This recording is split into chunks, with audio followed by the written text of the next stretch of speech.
السلام عليكم، ان شاء الله تكونوا بخير وعلى خير. غنشارك معكم واحد التحليه بدون فرن، ما نعاودش شحال كتجي لذيذه بذوق ديال دانيت كراميل. جربوها وردوا اخبار. اهم حاجه انها كتجي ساهله وبدون فرن. شوفوا المقادير وطريقه التحضير.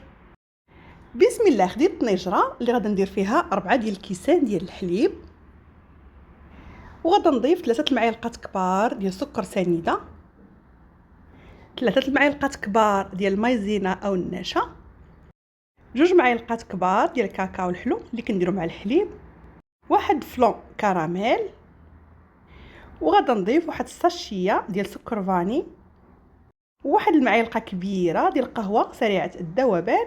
ونمزج المكونات على البارد مزيان، ضروري نمزجهم على البارد. من بعد كنحطهم على نار متوسطه حتى كيتقل لينا الخليط وكيبدا يدير فقاعات على هذا الشكل. خديت مول ديال الفران دهنته بزويته.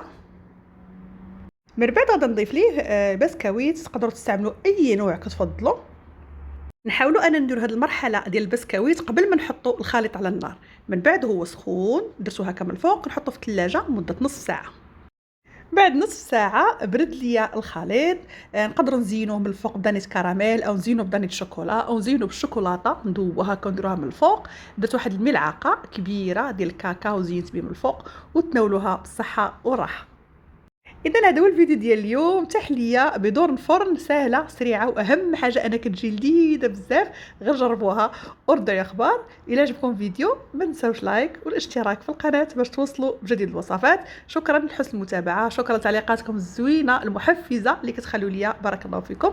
السلام عليكم ورحمه الله وبركاته، في رعايه الله.